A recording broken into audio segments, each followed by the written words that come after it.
Hi Gemini, welcome po sa ating channel at ito ay inyong Daily Gabay Tarot Reading for July 26, 2024. Please be reminded kung naka-resonate kayo, comment down.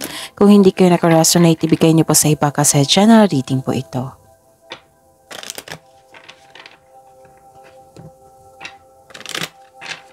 This is for you, Gemini, ngayong July 26, 2024.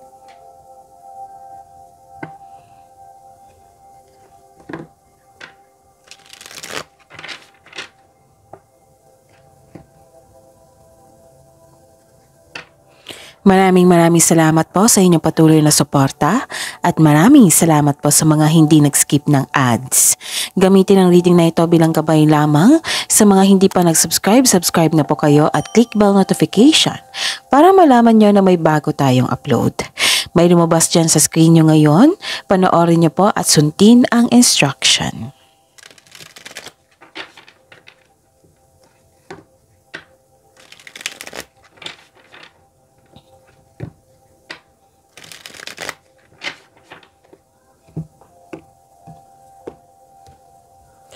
This is for you, Gemini, July 26, 2024. Spirits Guide, mga ganap po para kay Gemini ngayong July 26, 2024. I need 3 cards po.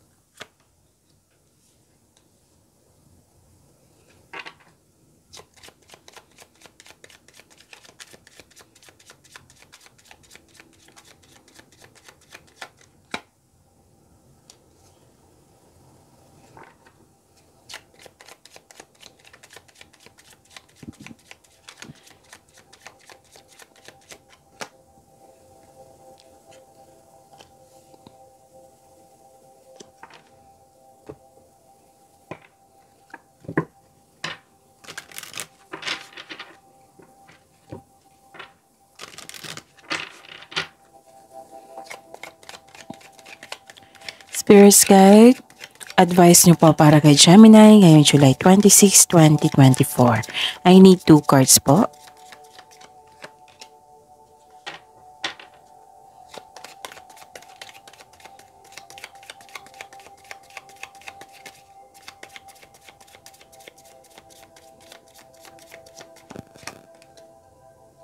Okay, Gemini. Ngayong July 26, 2024. Wow, ang ganda naman ang ganda naman ng cards kasi nakikita ko dito na inalagaan mo yung sarili mo, nagkaroon ng romance, may affection, may attraction naganap at saka yun, love is blooming. And nakikita ko dito may success.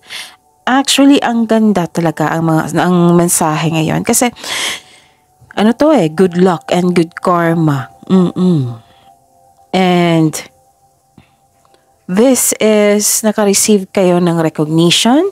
It might be kahapon, no? Oo, kasi may nabasa ako sa inyo doon na may recognition. Yung napansin ka, nagkaroon ng fame sa inyong galing, napansin yung galing nyo.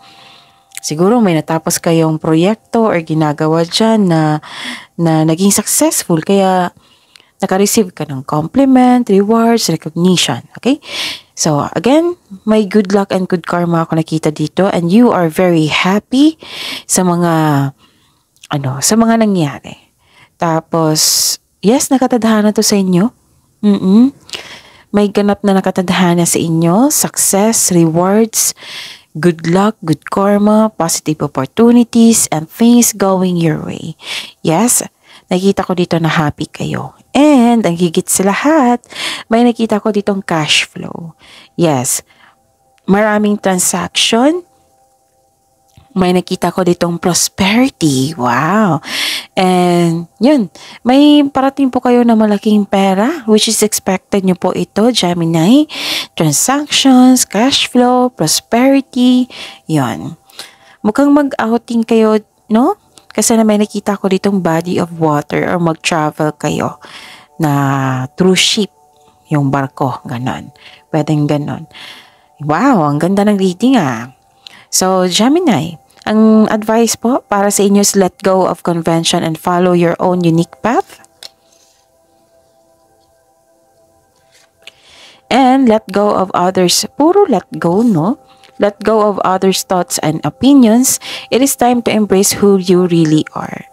So, wag po daw kayo mag-depend sa opinion and thoughts sa ibang tao. Magtiwala sa inyong sarili. Okay?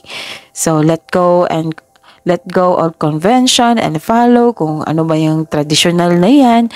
So, sabi dito, ipagpatuloy nyo po daw yung plano nyo.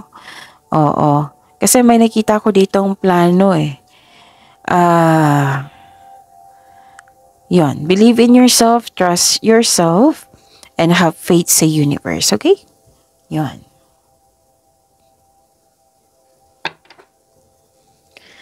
Spirit's guide.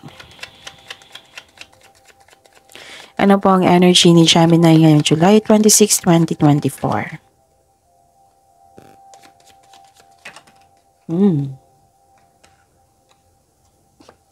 Okay. Kunin ko to.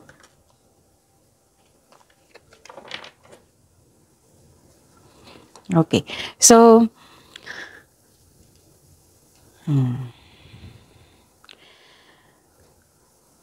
by the way, para hindi nyo makalimutan, this is daily reminder. Para hindi kayo maguluhan. Panoorin nyo po yung last 4 days Gabay Tarot reading nyo po. Like for example, napanood nyo ito ngayong July 26. Panoorin nyo po yung July 25, 24, 23, and 22. Kahit weekly man yan, kahit monthly man yan, basta sunod-sunod yung date. Kung may napansin kayo or narinig kayo or nakita kayong repeating message, kailangan nyo po yung bigyan ng atensyon. Kung maaari po, bigyan nyo po ng solusyon at aksyon. Okay? And sa mga suki ko dito na laging humihi sa akin ng Monty Gabay Tarot reading, open na po yung August 2024 Monty Gabay Tarot reading nyo. So, PM nyo po ako for schedule. Okay? So, kamusta ang energy mo? Kailangan mo ng mahabang pasensya dito. Kasi nakikita mo naman nagkaroon ng growth sa inyong mga ginagawa dyan. Okay? Kailangan mo lang ng pasensya. Parang gusto mong nag-i-impatient ka kasi matagal magbunga, ganon. Pero nakikita mo nasisilayan mo na maganda siyang bunga. Okay? Malapit mo nang maabot ang iyong goal sa buhay. Parating na ang resulta sa inyong sipag at tiyaga. Naghihintay at malapit ka nang mag-harvest. So, habaan niyo po ang pasensya niyo. Kasi sigurado naman yan na maganda ang ani niyan. Okay? So, you are very close to see the tangible results sa inyong efforts. Huwag kayong mag-give up.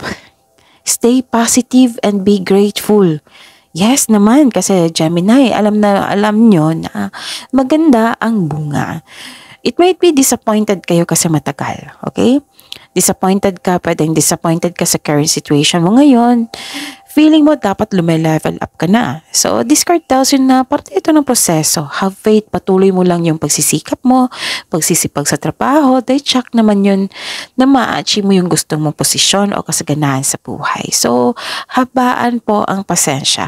Klarong-klaro naman dito yung yung magandang bunga. Okay? So, yun. Exercise your patience. Nakikita ko dito na this is good kasi you are moving forward. Actually, sunod-sunod na yung disappointment. I think, correct me if I'm wrong. Kasi may nakita kong parang may nagmamasid sa'yo, parang may kinuha sa'yo, ganun. Ngayon, okay na. Okay na dito. So, tingnan natin kasi hindi pa tapos. Nakikita ko dito, you are moving forward. Kung kahapon or the other week, stress ka dahil sa mga ganap. Ngayon, you are moving forward. Nagkaroon ng embarking on a healing journey na. Nagkaroon na ng healing journey, nagkaroon na ng balanse, nagkaroon ng pagkakaisa. Actually, may relocation na ganap. Relocation, paglilipat, pwedeng paglilipat para magtrabaho, paglilipat ng trabaho, pwedeng lipat bahay or nagbakasyon, ganon. Actually, yes, nasaktan ka. Nasaktan ka. Pero nag-decide kang mag-move on. Oo. Nakikita ko dito nagkaroon na na-embrace mo na yung mga ganap na hindi mo nagustuhan, tapos nagkaroon ng pag-let go.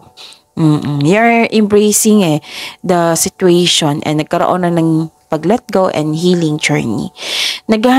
Some of you naghahanap ng solusyon dito. So, 2 card na po nagsabi dito na kailangan nyong maging taasan yung pasensya nyo po. Okay? So, parang you are walking away from toxic connection, toxic workplace. Mismo, ikaw nag-decide na lumayo para magkaroon ng healing. Pwede nagbakasyon po kayo. Pwede din na may balak kayo mag-resign, subukan yung ibang opportunities. Actually, 2 card na po nagsabi dito na may parating kayong malaking pera, which is expected nyo po ito. Magkakaroon ng financial stability. Wow! So, claim nyo na yan, Gemini. Ang kailangan lang po ngayon, labanan nyo is, mahabang pasensya. Yun, mahabang pasensya ang kailangan mo ngayon. Spirit's Guide, Career and Money po ni Gemini ngayong July 26, 2024.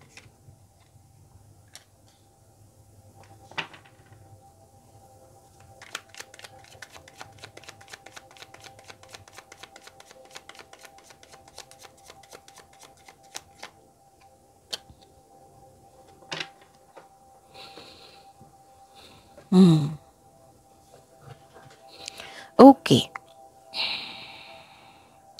Nakikita ko dito yung pag-iingat mo sa trabaho mo, pag-iingat mo sa kaperahan mo. Nakikita ko dito, you are building stability. Nagkaroon ng conserving resources. Posibleng may regalo, alok, or pamanang parating. Naging hard worker ka dito Binavalue mo ang pera at hindi ka madamot at the same time. Another card na nagsabi na nagkaroon ng financial stability. Okay? Sabi po ng card dito, magtipid po daw kayo at ingatan ang naipon. Kasi kung gagawin mo ito, i-practice mo ito, magbibigay ito ng financial abundance sa inyo and personal growth. So, bigyan din ng panahon ang sarili. Oo, kumbaga pamper yourself. And tama yung ginawa mo dito na magbakasyon kayo. Okay? And nakikita ko dito na ang ilan sa inyo nagtrabaho sa abroad. Oo. And yun, most of you, conservative sa inyong money at investment. Gusto mong magkaroon ng financial security kaya mas focus ka ngayon sa trabaho mo. You're saving money for your future or specific goal kaya sobrang ingat mo sa kaperahan mo. So this card serves as a reminder na be generous since giving to others brings more prosperity into your own life. Okay? Okay. So ano pa? So inom muna ako ng tubig.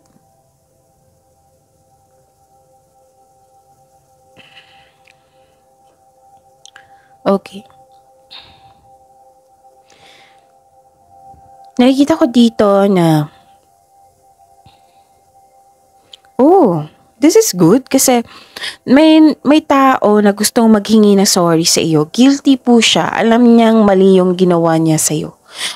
Alam niyang mali yung ginawa niya sa iyo noon. Oo. So ngayon, na-enlighten po siya at kung gusto niyang humingi ng sorry. Tapos busy kayo ngayon. Parang hindi nyo kayang mag-isa or akuhin lahat yung mga ginagawa dyan. Pwedeng responsibilidad to ha. Yun. So, communication. Kailangan ng communication dito.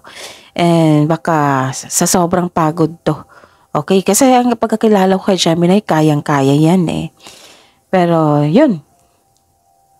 Ang ganda. Kasi pag-iingat sa trabaho, sa posisyon, at lalo na sa inyong kaperahan.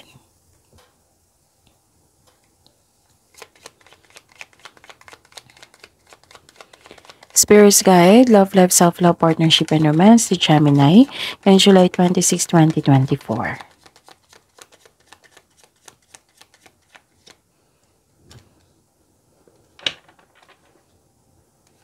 And the clarification of this card po.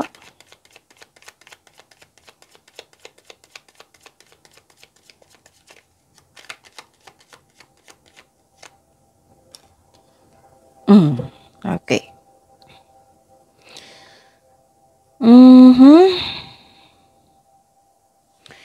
Nakikita ko dito na okay. So, by the way, maraming salamat po sa patuloy na tiwala at suporta sa ating channel, Gemini. Maraming salamat po sa mga hindi nag-skip na ads. May lumabas dyan sa screen nyo ngayon. Kung gusto nyo po iyan, then follow instruction, okay? May nakita ko ditong emotional stability. Oo.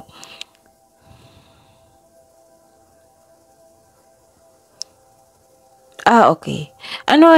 Nagkaroon ng emotional intelligent. Naging emotional intelligent kayo. Balance ang inyong emotion ngayon. Pero guarded ka. Guarded ka. Tapos, may sabi ang card niyo po dito kung sa mga na may partner na iparamdam mo daw sa iyong partner na may malasakit ka at very supportive ka sa inyong relasyon. Kasi nakikita ko dito na paano nang ka-feel yung partner mo na puro ka trabaho, puro ka kaperahan, ganon. Wala kang time sa iyong partner, wala kang appreciation. Though, marami kang iniisip Oo. Kaya, yon, sabi po ng card dito, ipa-feel mo sa kanya or isabi mo sa kanya yung partner mo. Parang nagtatampo na to pero tingnan natin ha. Nakikita ko rin dito na